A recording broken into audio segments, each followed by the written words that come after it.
네, 강영현의 진짜 전략 시간입니다. 유진투자증권 여의도 영업부 강영현 부장 나와주셨습니다. 어서 오세요. 안녕하십니까. 네, 지난주도 참 변동성을 확대했던 시장이었습니다. 저는 생각보다 더 깊은 조정이 나와서 네. 정말 버티기가 쉽지 않다라는 생각이 들었는데 이번 주 또 이벤트들이 많잖아요. 네. 과연 그 흐름을 좀 어떻게 판단하고 계세요? 네. 뭐 FOMC가 가장 중요한 얘기가 될 것 그렇죠. 같습니다. 뭐 단기적으로 주가 폭이 많이 컸던 건 아닙니다. 고점 대비해서 15% 정도를 내린 건데 그 정도는 상승장에서 늘상 있어 왔던 조정이기 때문에 그렇게 뭐 제가 오늘 자세히 말씀드리겠지만 그 지표를 걱정하거나 뭐 크래시를 걱정할 만한 그런 이벤트는 아니고 금리가 올라가니까 그거에 대한 어떤 유포리아를 희석하는 그 뭐 어렸을 때 장작불을 피워놓고 나면 너무 뜨거우면 갖다 물 한 바가지 퍼붓는 거죠. 그러면 김 좀 나다가 다시 불은 다 타오르게 돼 있습니다. 지금 시장은 뭐 그런 정도 상황으로 보시면 될 것 같다라는 생각이 들고요. 어쨌든 지금 시장 내부적인 부분들을 잘 살펴보셔야 됩니다. 지수를 보고 종목을 하는 게 아니고 종목을 보고 지수를 생각하는 부분이기 때문에 그거를 조금 판단을 하시는 게 중요할 것 같습니다. 여기 피터 린치라는 대가가 한 말이 있습니다. 수익을 당연하게 여기는 생각은 주가가 큰 폭으로 좀 하락하게 되면 확실하게 치료가 된다라고 하는 말을 한 적이 있습니다.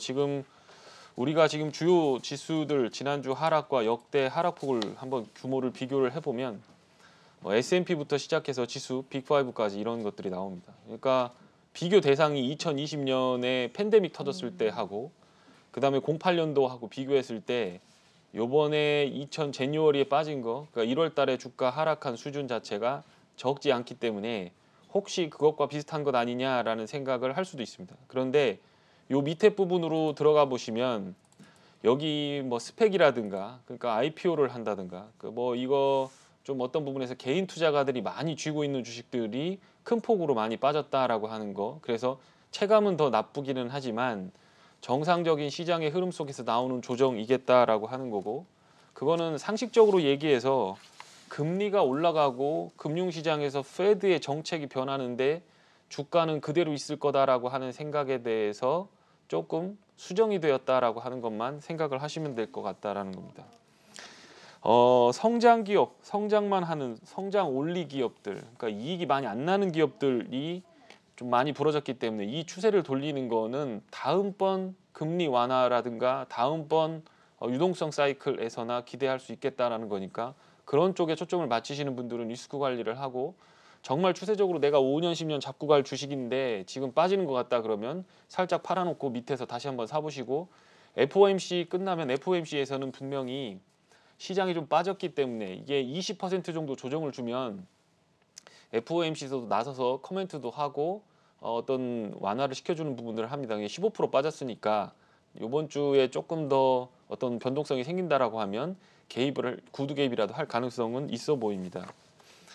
여기 S&P PSR 10배 이상 기업들의 비율입니다. 지난번에 차트를 보여드린 건 절대적인 규모가 4.5조 달러 정도 된다고 말씀드렸고 그게 우리나라가 1.7조 달러 GDP이기 때문에 2.78배 정도 되는 수준이라고 말씀드렸습니다. 그런데 S&P 자체로 보면 여기 뿔뚝 솟아있는 이점이 닷컴 버블 때입니다. 그러니까 PSR 10배라고 하면 야들은 그냥 유동성으로 채권 발행하거나 BWCB 발행하거나 혹은 유상증자를 해서 그 돈을 갖고 오지 않으면 돈을 벌어가지고 애들 월급 주고 앞으로 성장할 수 있는 뒷바람을 받을 수 없는 그런 기업들입니다. 근데 그 비율이 지금 15%를 넘어갔다라는 거죠. 그러니까 이게 지금 터지고 있는 겁니다. 금리가 올라가니까 야들이 주저앉게 되는 거고 그게 이제 여기서 보여드리는 요 밑에 부분 인셉션이라고 하는 거는 그냥 뭐 데이터가 최초로 나왔다 뭐 이 정도로 보시면 될 것 같습니다. 그러니까 그런 부분들이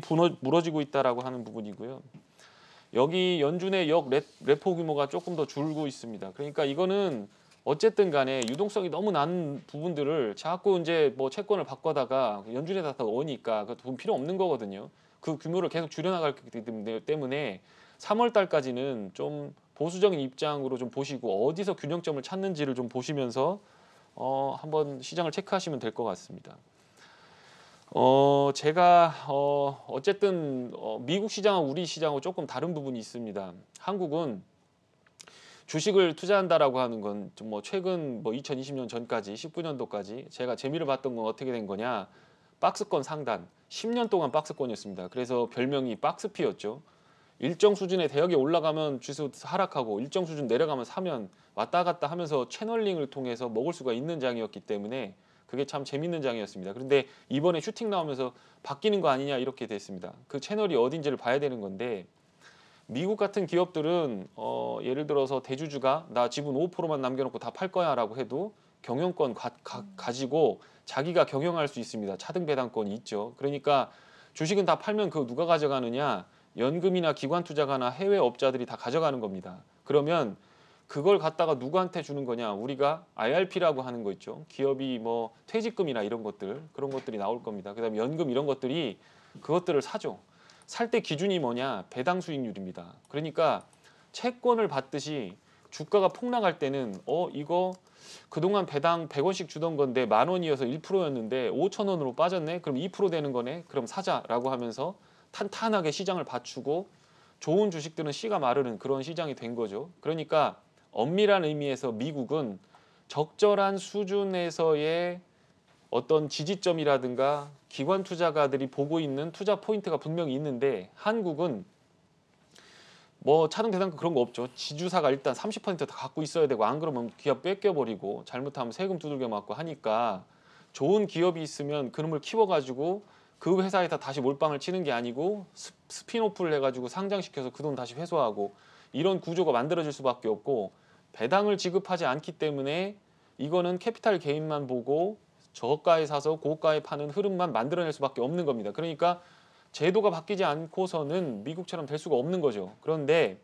그걸 이용해서 미국 시장을 예측해 본다면 여기 지금 빨간 선으로 이렇게 보시는 부분이 역대급으로 배당률이 쭉 빠졌습니다. 그러니까 주가가 너무 많이 오른 거예요. 그러니까 이 빨간 선이 조금 어느 정도 이 평균 수준까지 올라가든가 그러면 기업 이익이 증가를 해야 되겠죠. 그런데 그동안 많이 증가했어요. 그러니까 이제는 주가가 좀 빠져서 이 빨간색으로 된 부분들이 조금 올라가 줄 필요가 있다라고 하는 건데 이 파란색은 뭘 나타내는 거냐? 인플레를 거기서 빼줘 버린 거예요. 배당을 2% 받는다고 해도 인플레가 5%씩 나니까 앉은 자리에서 그냥 3%씩 손해 본다라고 하는 겁니다. 그런 거가 보면 1970년대 수준으로 빠졌기 때문에 기관 투자가들이나 시장을 떠받치는 애들 입장에서는 요 기준이 일정 바로미터 게이지 안으로 들어오면 그때부터 주식을 매수하게 될 겁니다. 전체적으로 보면 테크 주식이라든가 지금 아까 보셨던 스펙 주식이라든가 이익을 못 내는 기업들에 대해서 테이퍼링이 공식화되면서 기관 투자가들이 매물이 다 떨어지고 있는데 그걸 개인 투자가들이 받은 거죠. 그러니까 이 개인 투자가들 수익률이 이렇게 마이너스 20%씩 나오고 있는 그런 상황이다 이렇게 보시면 될 것 같습니다. 하이힐드 채권이라든가 어떤 시스템 리스크 그러니까 경제 전체의 근간을 흔드는 이벤트들은 데이터로 보여지지 않고 있기 때문에 지금은 멀쩡합니다. 그냥 그러니까 시장이 너무 과열돼서 잠깐 식히는 거다라고 생각하시고 미국 시장은 대응을 해보시면 될 것 같다. 이렇게 정리해드리면 될 것 같습니다. 미국 시장은 이번 주 FOMC 회의를 보내면서 그 조정의 폭이 어느 정도 좀 일단락은 될 수 있을 것이다라고 보세요. 네, 그럴 것 같습니다. 조금 그러면 다행이긴 한데. 네, 반등을 네. 좀 주는데 전반적으로 보면 옵션 만기일이 금요일 날 있었잖아요. 네. 그러니까 그것 때문에 조금 더 빠진 것도 있을 거고 네. 빅테크가 옵션이 많으니까 그런 부분이 있었을 것 같고요. 단기적으로 추가 조정을 하더라도 여기서는 바닥에다 대고 주식을 비비는 거는 큰 의미가 없을 것 같고 네. 반등을 줄 때가 이제 문제인 거죠.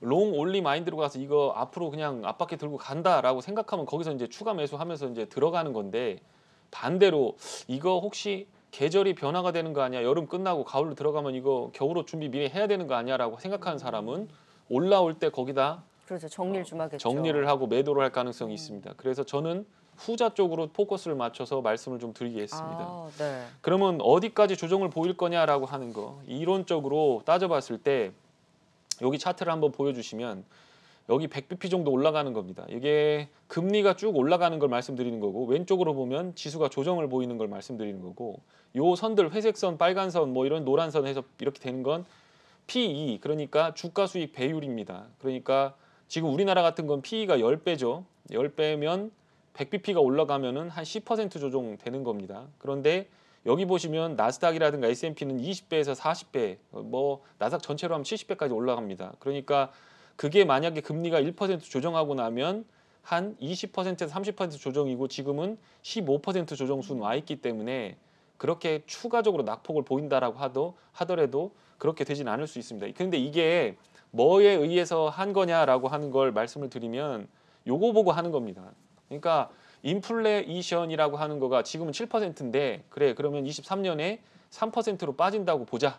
2% 뭐에서 3%로 하게 되면 연준도 그렇게 어그레시브하게 긴축을 하지 않을 거다라는 걸 보는데 그러면 기업 실적만 무난하다고 하면 그 정도 빠지면 여기 빨간색으로 나타난 선이 정상적인 궤도로 올라오면서 기관 투자가들이 거기에 주식을 담기 시작하는 수준이 될 거다라고 하면서 수치적으로 계산을 해낸 게 이런 겁니다. 그러니까 여기에는 뭐가 포함이 안 돼 있느냐라고 하는 건데 예를 들어서 크러쉬가 난다든가 뭐 갑작스러운 이벤트가 나온다라든가 뭐 지금 굉장히 많이 오버웨이트가 된 상황이죠. 가계 자산에서 주식이 차지하는 비중이라든가 채권버블, 주식버블, 부동산버블 이렇게 다 올라와 있는데 정책 당국의 의지가 과연 어떤 것이냐를 파악하지 못한 상황에서 조금 안개가 낀 상황이 거치고 났을 때 어떤 재반 변수들이 보여질 거냐라고 하는 거가 핵심일 겁니다. 아직 안 나왔기 때문에 그게 어떻다라고 말씀드리기는 어렵지만 어쨌든 마음의 준비는 이론적으로 계산을 해서 뭐 25%,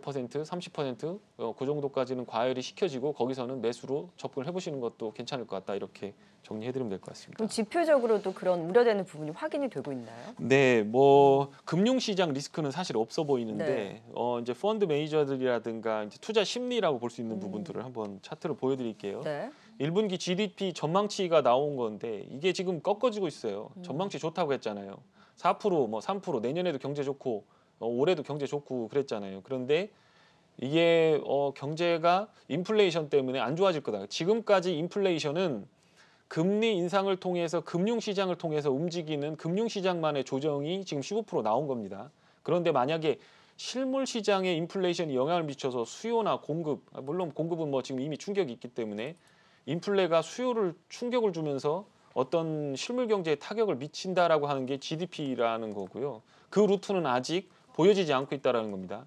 1분기 GDP 집계하려면 3월달 말 끝나야 되고 그게 발표되는 게 한 달 있다가 예비치 나오고 2달 있다가 확정치가 나오니까 5월 돼야 GDP가 나오는데 그 전에 궁금한 거죠. 이게 어떻게 될 건가? 그러니까 자꾸 서베이도 하고 ISM 제조업 지표도 보고 소비 지표도 보고 하면서 그것들을 퍼즐처럼 맞춰가면서 이게 어떻게 될 건가? 어떤 그림인가를 해나가는 겁니다. 그런데 지금 이렇게 안 좋다라는 겁니다. 그래서 지금 보시면 우리가 인사이트라고 하는 거 미리 주식은 미리 예상해야죠. 고점에서 하락할 걸 생각을 해야 되는 건데 그냥 계속 그만 부르면 안 된다라는 거죠. 이거 보시면 CPI에서 PPI를 빼준 게 이렇게 거꾸로 뒤집어졌다라는 겁니다. 그러면 소비자 물가의 전가를 못 시키고 있는 상황이 뻔하게 보이는 거잖아요. 그러니까 기업들이 이익이 나도 껍데기밖에 없는 거죠. 매출이 나도 재고자산으로 다 쌓여있고 재무제표 들여다보면 현금은 자꾸 말라가는데 매출이 있는 걸로 보고 그게 몇 분기 있어 보면 재고자산 평가손실로 찍히면서 하반기로 되면서 기업 실적 무너지는 거가 되는 거고 전문가들이 그걸 예상해서 어떻게 될 거냐를 측정하고 있는 겁니다. 그리고 마지막 한 가지로 보이는 게 이게 미국 신용잔고인데 이게 우리나라뿐만 아니라 이게 저금리를 타고서 신용을 빌려갖고 다 하고 있는 겁니다. 닷컴 버블, 이게 서프라임, 그리고 지금 이겁니다. GDP 대비해서 이렇게 빚을 내서 주식을 사고 있다라는 거예요. 지금 15% 정도인데 만약에 여기서 페드가 됐어 이 정도 떨어졌으면 됐으니까 너무 걱정하지 말고 주식 투자하세요라고 신호를 주지 않고 아직도 멀었는데 나 이거 신경 안 쓸 건데 뭐 주식시장 뭐 챙기라고 페드가 있는 게 아니잖아. 크레디빌리티 잡을 거고 인플레이션이라고 하는 거는 미국에선 굉장히 중요하다라고 하면서 달러 패권에 대해서 주장을 한다라고 하면 그러면 주식시장이 버림받는 거죠. 그렇게 될 경우에는 이 신용이라든가 실물 경제에 파급하는 부분에 대해서 연준의 애티튜드가 3월 달로 끝날 게 아니고 앞으로 1, 2년 지속된다고 하면 기업 실적에 대한 것뿐만 아니라 데이터를 가장 많이 가지고 있는 연준이 인플레이션을 단기적인 걸로 보지 않고 장기적인 걸로 보는구나라고 생각하면서 시장은 반대로 그럼 주식 다 비벼야 되네라고 하면서 빠지게 되는 거고 그게 신용잔고의 뇌관을 건드리게 되면 순식간에 그냥 빠져서 조정금 크게 붙일 수 있는 그런 상황이 되기 때문에 그거를 주의 깊게 보셔야 되고 수요일 날 FOMC를 확인하신 후에 차분히 대응하시는 것도 필요하겠다. 이렇게 정리해드리면 될 것 같습니다. 그럼 반등이 나온다고 하더라도 어쨌든 우리가 좀 보수적인 관점으로 대응을 할 필요가 있다라고 지금 경고를 해주신 거잖아요. 그럼 네. 미국 시장보다 사실 국내 시장에 대해서 조금 더 보수적인 뷰를 갖고 계실 것 같은데 그럼 네. 어떻게 좀 접근해야 될까요? 네, 국내 시장은 작년 8월 9월부터 많이 빠졌어요. 네. 빠졌고 오히려 중소형주 같은 것들은 그나마 좀 괜찮은 부분들이 있습니다. 그래서 좀 하고 대형주는 이제 LG 에너지 솔루션 상장하고 나서 이제 포트폴리오 재편하는 과정이 이루어지고 나면 좀 싼 주식들 다시 들어오기도 할 겁니다. 그리고 삼성전자, 하이닉스 정도만 버티게 된다면 이제 에너지 솔루션은 올라갈 거니까 어쨌든 간에 시장이 그렇게 나락으로 떨어질 그런 상황은 없다라고 말씀을 드렸고 제가 지난번에도 말씀드렸지만 외생 변수에 의해서 시장 빠지는 것들만 있을 것 같다라고 말씀드렸고요. 중소형주들 중에서 모멘텀 많이 좀 받을 수 있는 것들을 좀 잘 눈여겨보시면 될 것 같다는 생각이 들고 이번 주에는 드라마 쪽을 한번 보시기 바랍니다. 1월 말에 제가 그동안 많이 말씀을 드렸는데 그동안 좀 했는데 제이 컨텐트리나 뉴 같은 거 한번 보시고요. 네. 넷플릭스가 주가가 25% 정도 하락을 했습니다. 걔가 왜 하락했냐면 경쟁사들이 계속 들어오고 또 컨텐츠 확보를 위해서 돈을 많이 소비를 해야 되기 때문에 이익이 많이 안 커질 거다라고 하면서 2년 그러니까 뭐 팬데믹 이전 수준까지 주가가 빠져버렸습니다. 그러니까 그거 다 누가 수혜를 볼 거냐라고 보았을 때 스포츠 중개업자라든가 뭐 제이 컨텐트리 드라마 영화 제작하는 업체들이 그렇게 될 가능성이 있고요.